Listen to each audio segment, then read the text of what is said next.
जी नमस्कार। भोजपुरी की सुपरस्टार अभिनेत्री अक्षरा सिंह 5 साल से बहुत बड़ी बीमारी से जूझ रही थी। जी हाँ, दबंग स्टार खेसारी लाल यादव ने खुलासा करके सबको चौंका दिया। जी बिल्कुल, आखिर वो कौन सा बीमारी था जिस बीमारी से अक्षरा सिंह 5 साल से जूझ रही थी। तो उस बीमारी के बारे में जो है आपको इस वीडियो के अंतिम में हर बात मालूम होगा, तो वीडियो को जो है अंतिम तक देखते रहिएगा। और आखिर ऐसा क्या बात खेसारी लाल यादव ने कहा अक्षरा सिंह के बारे में कि सब सुनकर चौंक गए, तो आपको हर बात का जवाब जो है इस वीडियो के लास्ट में मिलने वाला है। ठीक है, तो आपको हम कहना चाहते हैं कि 5 साल पहले भी अक्षरा सिंह का जो है बैक टू बैक धमाल गाना आते रहता था हमेशा। आज भी आता है लेकिन पहले भी आता था। जी हाँ, जैसे मैं ये गाना लगता बड़ी गरमी तू कूल कर हो, ये गाना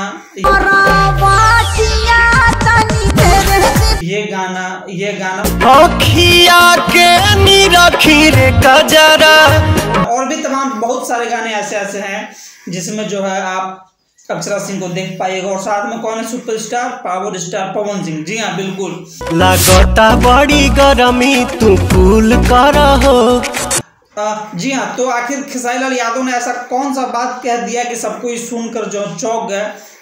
तो आप जो है यहाँ स्क्रीन पे ये वीडियो देख सकते हैं, और इस वीडियो देखने के बाद जो है हम आपको कहने वाले हैं कि आखिर अक्षरा सिंह 5 साल से कौन सा वो बहुत बड़ी बीमारी से जूझ रही थी, उस रोग का जो है नाम हम आपको इस वीडियो के अंतिम में बताऊंगा। ठीक है, और सारी बात सुनने के बाद देखने के बाद जब अगर आप हमारे बात से सहमत हो तो एक बार कमेंट सेक्शन में जो है कमेंट करके कहना ना भूले कि हाँ भाई आपके बात से हम सहमत हैं। ठीक है, तो जी हाँ, ये देखिए वीडियो। पूरे 5 साल बाद हम अक्षरा जी के साथ काम किए थे कि जब से दूरी लैलू हो काहे तना तू बरैलू हो, कधैले में कवनो बीमारी हो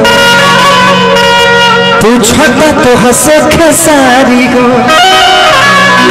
तो अभी आपने खेसारी लाल यादव का वीडियो देखा और अक्षरा सिंह का ये एक स्टेज शो का था, लेकिन क्या आप जानते हैं जैसा कि दबंग स्टार ने अभी पूछा कि आखिर कौन सा बीमारी था, तो आपको कहना चाहते हैं, आप लोगों को कहना चाहते हैं शायद कहीं ना कहीं जो है अक्षरा सिंह को प्रेम रोग हो गया था।